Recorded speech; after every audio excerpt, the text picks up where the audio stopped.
Yeah, who's got? Good morning. This afternoon. Yeah, no.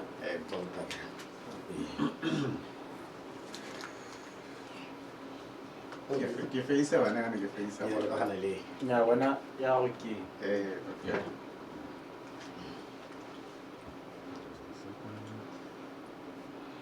I'm not allowed to say my video because shit didn't. I'll tell the voice about training. I was going to comment a lot, but I should do it that way. It's not too many. Let's I had to buy a new shirt because of today. I had to buy 3 new shirts because of them.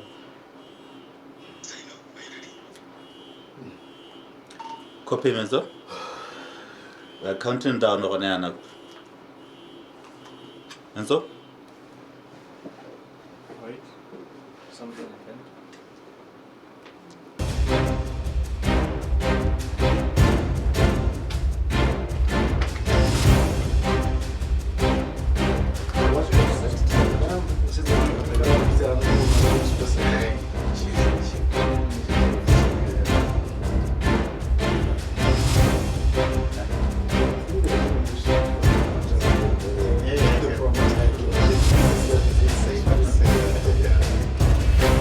In any case, you are the spokesperson, so it's not accurate.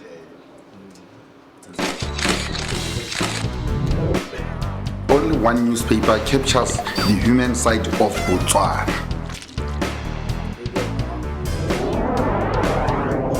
We present business concepts in a way that is understandable for people. We show you what's hot and what's not. We are the best-selling newspaper with the best online presence. The Voice speaks for itself. Oh yeah.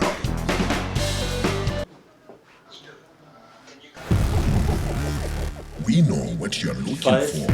Your specially grilled newspaper spiced with lifestyle, sport, entertainment, Politics and politics, and of course we continue our post-election coverage. And today we are joined by quite possibly the single most important person from the single most important organization that was dealing with elections here in Botswana. Independent Electoral Commission spokesperson Re Usibile Maroba. Re Maroba ke go dumedisa. Dumela Re tla ka. Not the. Re Maroba go mo bile ka ga se ga ntse re na nako e ntsi ya go ka go bua ka dikgang tsa go nna. We can just jump straight into it. Maybe like dira ke ga go le motsona go lapeng gore you can continue communicating with us here on The Voice on Politics go The Voice newspaper jalo o re botse dipotso di tla di jetse go Re Maroba jalo. Na kwa rona ga intsi gompeno le Re Maroba, but it's important that you start sending through some of your questions. Re Maroba le IEC, are you happy with the way the elections went? Yes, I would say we are happy. Ghana home, if you want to know and understand what it means to say things went well, you have to look into the processes that you have put before you. First of all, the legal framework, was it followed to the letter? Secondly, the process they unfold. Did they follow the pattern that you decided that you would wish to follow? Yes. Were challenges adequately addressed during voting? Yes. So generally, I would say everything went well. Okay. Usually, generally, you'd suggest there were a few mishaps along with there were a few problems. What are some of the problems that you encountered during this? Of course, there are quite a number of problems that one cannot deny. Yeah. How some voters found themselves in police stations where they did not vote, register in constituencies. Yeah. That's a challenge because we had to come up with ways in which you could help those voters to cast their vote early. Because they had to wait maybe half a day and it's over. But they were all the necessary information about top. If you look at the introduction of streaming, I created some challenges at the beginning in the morning. But over time, the system started, unfolding, and everything went well. So those are the challenges that one could not deny. Okay, one of the things that are happening, especially that The Voice, along with Maru and Avda, we're covering these elections. One of the things that came out early on, they look like there were different systems in different polling stations. I even observed that myself. You find 2-3 lines, alphabetical order, one line. How is it that we ended up with so different approaches to the voting process? I just want to say those are what we call streams. Yeah. And these streams were determined by the number of voters registered in a particular police station. Where we had more than 4,000 registered voters, we are likely to have more than 3 streams. Yes. Because the target in at least or at most 1,000 voters per police station. It would mean that there were less than 1,000 voters in that particular police station, or maybe there were just 1,000. That's why we had that. And like I said, it was the first time we introduced streaming, and it had some hiccups at the beginning. But over time, when people, even poll staff, getting used to the process, they were able to assist the voters. Yes. There were quite a few other concerns when it came to the elections, other than la hint about duplicate registration. Could you just maybe break that down? Because I think the Friday before the elections, there were concerns that there were about 90,000 duplicate voters. Could you just break that down for us? That was wrong. Even today, no one can stand up and say there are 93,000 voters who are duplicated names. Yeah. When we check in the election roll that we gave to all political parties, there were less than 300 duplicated names. Yes. Now, even if there were duplicated names, the system is such a way that it only recognizes one valid registration. If you happen to appear again on the same roll, your name will be rejected. And if your name appears with a rejected record, you are not allowed to vote. Okay. So you can only vote once, regardless whether you have 3 cards, 5 cards, or how many, because wherever you appear after the first valid registration, they will be rejected. But pardon me, how did we end up, even the 300, how did we end up with such? Was it No, it is very simple. There were those people who maybe tried the system. They deliberately registered more than once. Yes. There were those people who, after registering, they were encouraged to go and register elsewhere. Yes, we received those reports from the voters who were now frustrated because their names were rejected, and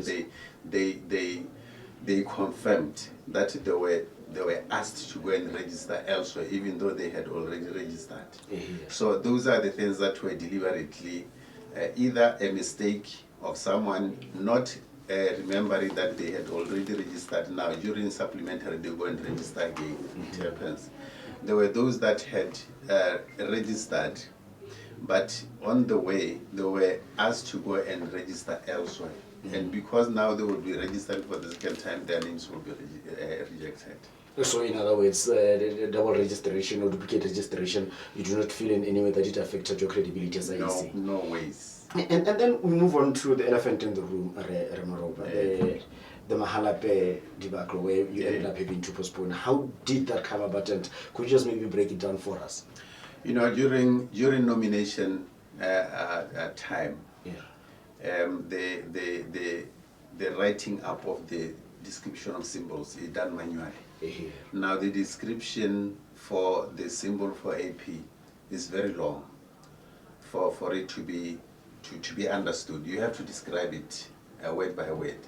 Now the forms that are being used, they have very small spaces where you write that. Now it happens that the people who were doing the nomination at the time of trying to compile all the pages that belong to that particular party, they may miss one page, hoping that maybe it belongs to another party.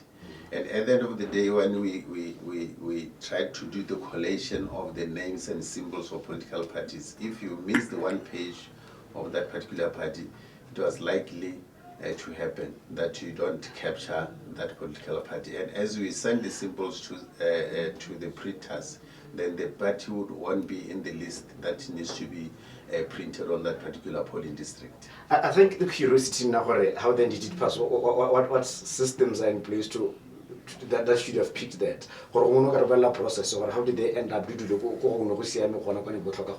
because I think the concern here there was negligence of some sort.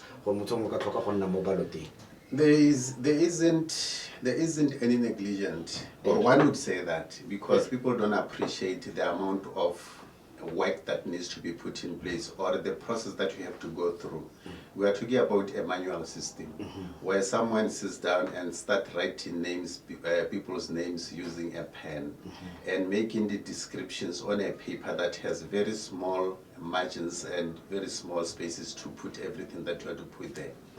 Now, at the end of the day, you are dealing with more than, to give you an example, more than 500 papers, writing them by hand, writing all the description that needed to be put there. And then you have to put all the pages together for delivery to the Electoral Commission, where the same process is going to follow, to try to make sure that everything has been submitted and all the names are properly written and transcribed, being put on a spreadsheet. Yes. Now, the amount of paper that you are dealing with, the likelihood of making a mistake is very high. It's a human error that can happen. That's why it was only 1 out of the 490 polling districts. Which I think we get, but Motswana would wonder why I was hoping you would explain I was hoping you would break down the entire process or and how can it be avoided going forward. I think we'll understand it was one out of the many. Yes. But still it is a concern. It speaks to credibility of IEC as an entity. Kimolao, Yes. remember IEC attempted to introduce technology in the electoral process. Yeah. And remember how people responded to that. That led to the repealing of the law. Yeah. That has some of the aspect that wanted to improve the electoral by introducing the technology. Now the system is manual. You have to do things by hand. You have to remember everything that you do. You have to deal with so many papers that you have to complete. And itself, there's so much involving that even though you try to avoid to make any mistake in so doing, it's not always possible that you can get away with everything. Similarly, registration, maybe if our registration was not manual and we had a biometric kind of registration on some kind of automated registration system, we wouldn't be complaining about people's names being misplaced. But because this is manual, it involves so much writing, which leaves room for someone somewhere making a mistake because we are using numbers. We cannot avoid having this challenge until we improve the electoral system. Okay, we're going to get to that when we get to talking about what you think you could have done better. But the general concern is that you did not appear as ready as you could have been, with some people suggesting that you're using new stuff for the most part. How true is that? Experience with some politicians even suggesting as high numbers as 90% of the stuff you're using. How far true is that? You know, if you want to comment about the preparation for the elections, I compare you with someone who's trying to, comment about the performance of a football team, that the coach did not do the work because the team has lost.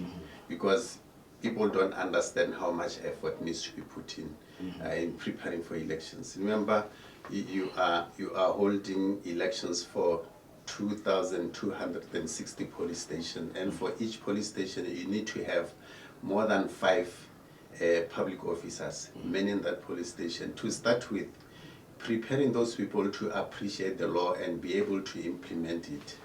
It doesn't need 2 weeks, it doesn't need a month. But given that you are using the people who already have their own workplaces and assignments and things that you do, you don't need them for a very short time, and the time that you prepare for them is very short for them to appreciate the extent at which they should appreciate the law. That's why you cannot get 2 police stations that are doing the same thing to the letter. You always have someone who would not have understood the processes and be able to appreciate it, doing things differently, even though it is very clear that how they should do it.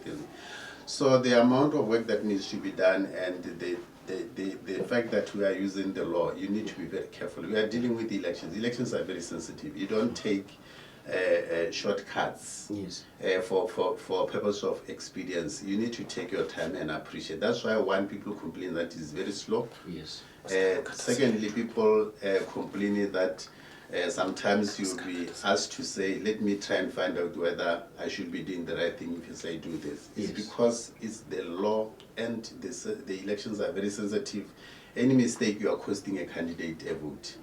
And that's why they are also concerned whenever things are happening. Okay.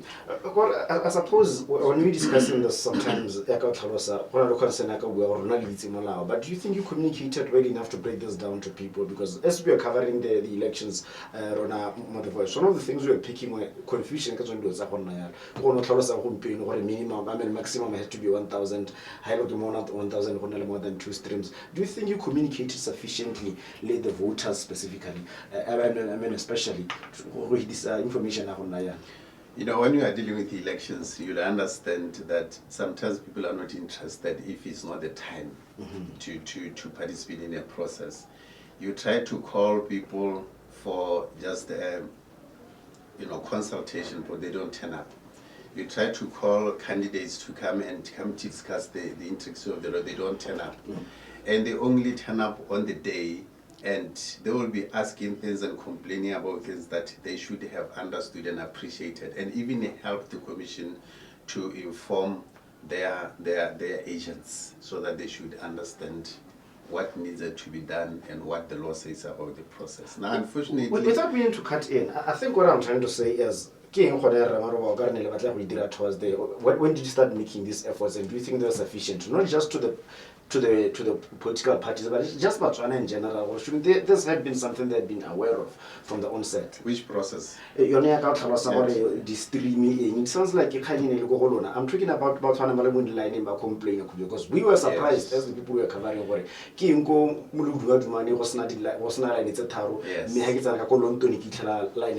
Okay, the process of streaming was informed, or it informed the review of the police station in 2015.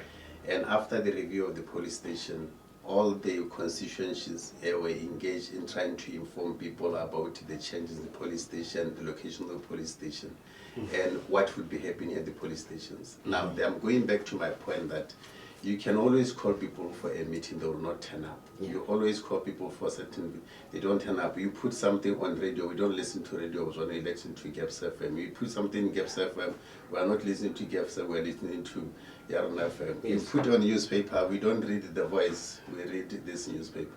So we have done what is possible within the limits of our resources to communicate all the changes. There's no chance that we just impose on people on voting day. It's only that the person who's complaining did not get the right source where they could have got that information. And we always say maybe people should tell us where we could see them, because we have tried everything in our powers to share with them the processes and the information, but they are nowhere to be found. Okay, we're going to take a very short break. When you come back, I want us to sort of wrap up. Wrap up by bringing in some of the recommendations that we feel could improve the system. But more importantly, I want to now bring in some of our viewers to ask you 1 or 2 questions before we let you go, sir. Thank you.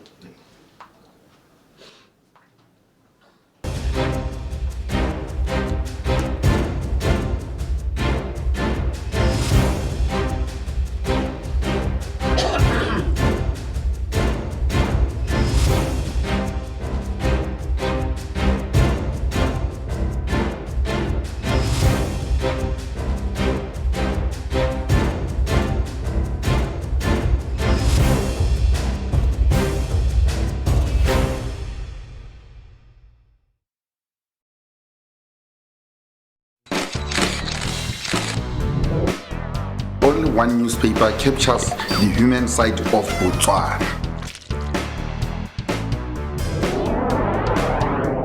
We present business concepts in a way that is understandable for people. We show you what's hot and what's not. We are the best-selling newspaper with the best online presence.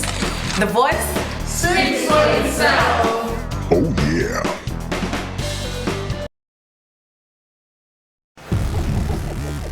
We know what you're looking for. Your specially grilled newspaper, spiced with lifestyle, sport, entertainment, politics, business, and international news. The Voice is available every Friday. Subscribe now. The Voice. Next 5 sound!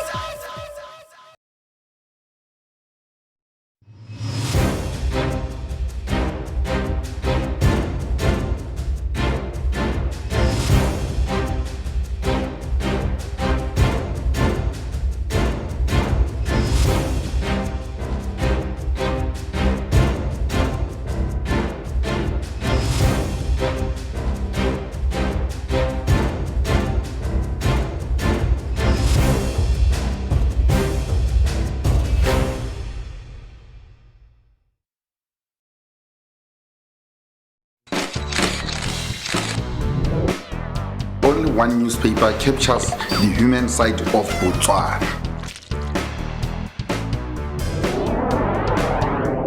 We present business concepts in a way that is understandable for people. We show you what's hot and what's not. We are the best-selling newspaper with the best online presence. The Voice speaks for itself. Oh yeah.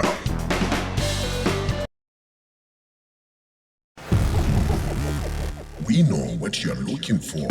Your specially grilled newspaper, spiced with lifestyle, sport, entertainment, politics, business, and international news. The Voice is available every Friday. Subscribe now. The Voice. Next 5 sound!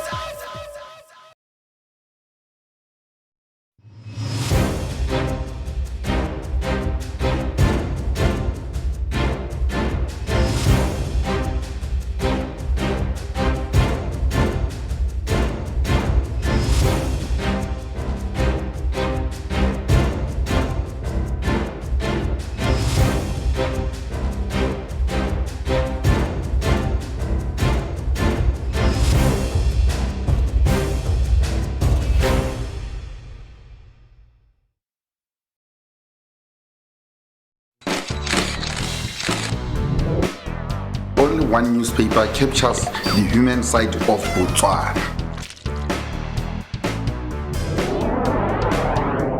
We present business concepts in a way that is understandable for people.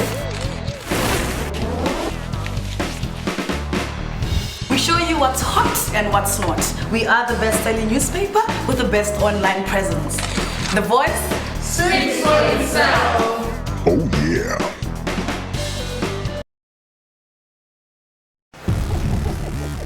We know what you're looking for. Your specially grilled. The spokesperson wa IEC. We're just basically doing a roundup. The discussion. The general elections, and you can join us more the Voice newspaper, more Facebook page, and ask questions there. It's live. If you are hearing me say this, obviously it means you are on that page.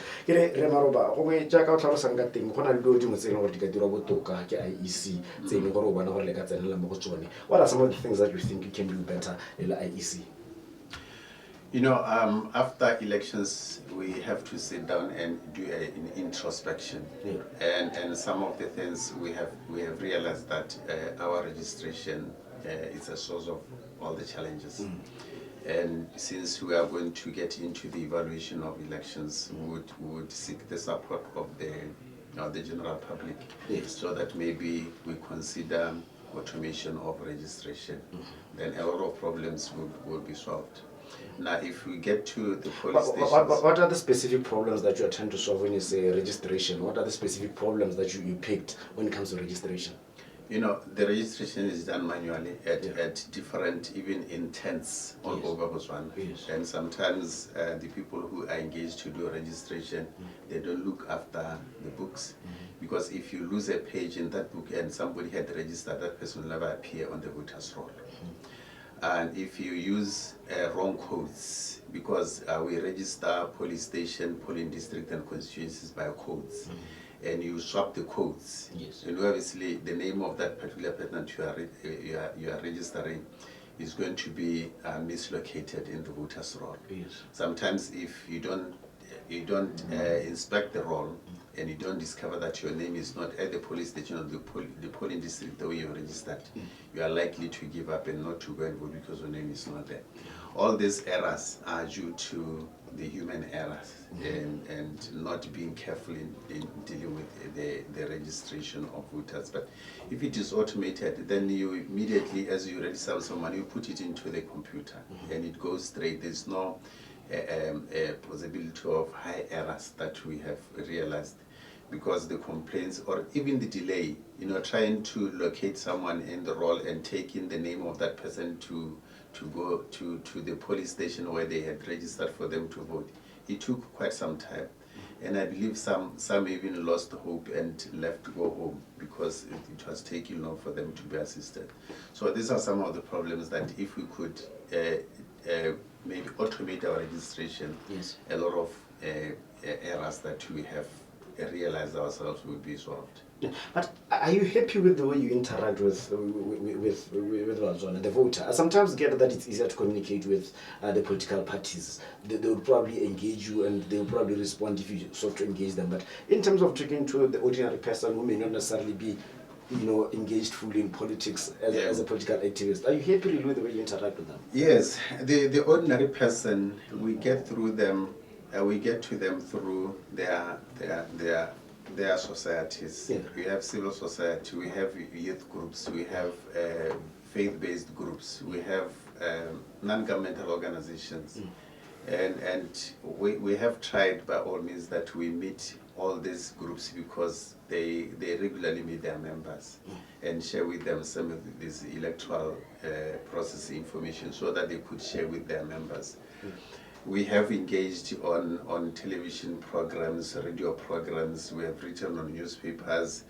We have 25 outstation offices who are on a regular basis. They get in touch, talk to students, talk to community-based organizations. We try to pass over the information. Even political parties that you are saying they are easy to interact with, they are very difficult to interact with. If I'm just to share with you, we organize workshops a month before elections, yes, where we request for the candidates, prospective candidates and their agents to come and attend the workshop that we could share some of the requirement of the law. And quite a few of these prospective candidates turn up, and quite a few of their agents turn up. And now, when it comes nomination day, now they start complaining. It comes voting day, they start complaining. And they are complaining about the issues that we could have ironed out and discussed and understood and have a common understanding at the time that we call them for workshops. So it's not easy to meet anybody, stakeholders for the electoral process. It's very difficult to have them and have them at the same time, at the time that you want them, so that they appreciate the processes. It's a struggle. Yeah. Still looking at ways of improving your processes. There's been concerns about the system of having one counting center, not counting, the ballots at the polling stations themselves. Is this something you're willing to look into, especially that the Senate protocol in elections is very clear that there should be no transportation of ballots that must be counted at the polling stations? Is the law. We also have that wish that those that amend the law could amend the law. It's not the first time there would be that recommendation that the best way is just to counting at polling stations. Yeah. It's not, and the repealed law had that provision because counting was going to be done at the polling stations. Yes. And because the law was repealed a year before elections, there was no any other opportunity that we could be discussing counting at police stations. That's why we went back to the original processes of counting at polling district and constituency headquarters. But like I'm saying, the recommendations, we are going to share the recommendations with the stakeholders for them to endorse those recommendations from observers and even from ourselves. If they endorse them, we'll pass them for consideration of the law for purpose of improving the efficiency of the electoral process. And maybe there's a question that we also needed to respond to when it comes to verification, because there's another issue that came up as we were covering the elections where there was an instance, I do believe we still have it on record, where verification had started to take place before the agents from different police stations, from different political parties had come in. What exactly is supposed to be the process in there? Because I do recall one returning officer saying they started verification, but polling agents had not arrived. There was another incident where at the polling station, ballots had arrived, but the agents had yet to arrive. What exactly is supposed to be the process around these things? Because this speaks to the credibility of our elections, really. You are exactly pointing to the requirement that we are supposed to share with them in the workshops that we conducted for candidates and their agents. Yes. Because the law is very clear, would require them to be present, but the law cannot give them unlimited time, because we don't know what is delayed, we don't even know whether there's an agent coming. So the law says that if the agents are not there, you continue with the process. After all, we have voters that can vouch for you that you followed the right processes. And maybe there's only be 2 out of the 5 agents that's supposed to be there. And those that are there, they are there for everyone who has the interest in the electoral process.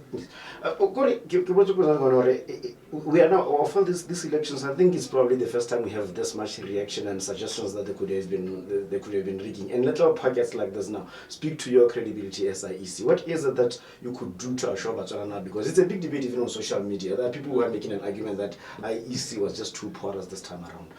What assurance could you give to people who have that belief? I would say they need to understand the law. Yes. Some of these arguments that are being, making rounds on social media is because of the ignorance of the law. Yes. Because people would see things being done from outside, and they wouldn't appreciate, does the law really say this should be done this way? You see a returning officer taking a decision, and you think, does this returning officer take a decision because he has interest on a particular party candidate, or is it because the law empowers that particular person to take that decision? If you could read the law and appreciate the processes, and even ask, because sometimes of course, interest this time, even people who have never voted before and they were more than 30 years old. Now this time they were encouraged to go and vote. And if you have never had an interest in elections, you are going to be shocked to see how elections are conducted. And something that is done in accordance with the law. Unless if someone could say, but the law says this, and I realized that the IEC officer was doing something different, then you have a point. Yes. But if you don't know, you're not even interested to read what the law says before you can question what you see happening, then you haven't started learning. Okay. If I put it to you, Ramaroba, that part of the reason people are skeptical about IEC has to do with the setup of the IEC itself. The view is that it should not be domiciled under any ministry. It should be an independent directorate, nothing to do with any ministry whatsoever. If I were to say that some of these issues speak more to that as opposed to necessarily or processes or issues of electoral law, what would you say? I won't help them, but I would say that the establishment of the IEC was a constitutional process. Yes. Those that had the opportunity at that time to discuss the kind of animal that they wanted to see run elections, they had agreed to the setup that came to be in the Constitution. Yes. Now, if Botswana feel that what is contained in the Constitution is not what they had thought, then they are the people to go back to say, demand a better animal that they see today. But it would be very unfair that if maybe the law is not what people, or what came out of the law is not what people are expecting. Now you go for the head of the IEC. The IEC just doing its job, using the legal framework that it was presented to run elections, and is doing everything to the letter. If there is something that is not wrong, that is not right, then look into the law, not the organization. I think my issue speaks more to the image and the perception about IEC. Not so much whether people ought to do something about it or not. Like you said, there's going to be a process that is going to assess the elections. I'm far more interested in, are you aware that there's a perception that IEC is not necessarily independent? I suppose I should have asked you in that way. That has been there since the first elections that the IEC conducted in 1999. So that perception has been there. Yes. And if there are other quarters who have made some recommendation, even in Parliament, yes, during the parliamentary debates, that they wanted IEC to be completely independent. Yes. And if anything is not done, and no one is going to listen for you to justify that you don't understand why they say you are not independent, how does your level of independence impact on the way you manage elections when you are using the law? And there's no one who have ever said that you are not implementing the law, you are contravening the law. And now you say because of the structure of the organization, you cannot run credible elections when you are using the law. Okay. So it's quite interesting. I hope it will remain in the public debate, and until such time that they come to say, now we want to correct things. I'm going to steal just 5 minutes of your time because there are 3 questions that I'm going to have to ask you now. One is actually just commentary from some people. I just think you need to respond to them. It's Samuel Kole. He's saying, what are his thoughts on considering line ya bahodi ba imana bana le bogole, and then 2, consider balwetse ba ba robaditsweng gore ba ka tlhopha jang. That was Samuel Kole. I hope you noted it. And then there's Fifi Mulele Kwara. Just admit that you made a lot of mistakes and some were deliberate. Why is he putting the blame on the voters? They never communicated some of these things. And then the final one, they just turn up for complaining to come and say that their views and suggestions. They never turn up. I'm not sure I get this one. I might have to leave it alone. I thought I understood it, but I think you got those 3, and maybe just as a way of wrapping up, you could respond to Samuel Kole as well as Vivuleleko. Yes, the issue of the lines for the special voters. Yes. It could be the expected mothers, could be the sick, it could be the disabled. Yes. The law is very clear how they should be assisted. It's only that because of the secrecy of the vote, they feel that their vote is being violated because they have to tell someone to say and the law is just like that. But there are initiatives that we have put in place to try to protect the secrecy of the vote, just for the disabled. Those who are in the hospitals, we don't have mobile police stations. That is the law now. I'm speaking the law. There is no provision for mobile police station, and the system is that you register where you have voted. You vote where you have registered. And if I have registered in Wishuti and I've been transferred to Gaborone or private hospital, and it's voting day, there is no way that there can be any provision that you could be assisted for you to cast your vote, unless if you could be discharged and go and reach your police station before the close of the poll. Okay. The other issue, I just, like I'm saying, I'm going back. I'm not blaming anybody. Yes. I want people to appreciate that running an election is not like you are preparing something that is very simple, because you are dealing with people's emotions. Candidates are full of emotions on that day, and you have to be very careful. You have to make sure that you implement the law as it says. Otherwise, you might find that you have denied someone a vote. You have denied someone a position in parliament or a position in the council. So people should take that as a very serious, sensitive undertaking, that all the necessary care should be taken to implement them. And I know it's not everyone is going to be happy out of the outcome. This is competition. If I don't win, someone has caused my win. If I win, someone has done the job very well. That's the nature of elections. Yes. But that was the final question. Just maybe one would be interested in, when are we going to see this review? Because I think everyone is really waiting for it this time around. Because these were the most contested. Let me just tell you, even Lona as the voice, you can put down your recommendation, submit your written recommendation to the IEC. Yes. Civil societies, register your recommendations. Or you have, if we invite you to come and send someone, give someone your recommendation, that person will present in the workshops. We are not going to make it secret. We are going to invite all the stakeholders to participate, so that next 2024, if things have not been done the way they thought would be done, then they wouldn't have made enough loud noise to influence the amendments. Okay. Spokesperson wa IEC Jalo. Thank you very much for joining us. Hopefully we'll have you again as one of them days to discuss other issues, and we'll always offer you an opportunity to comment on such, because I want to come back. I want to come back because I realize that I think we have a lot to learn as Botswana when it comes to the electoral process.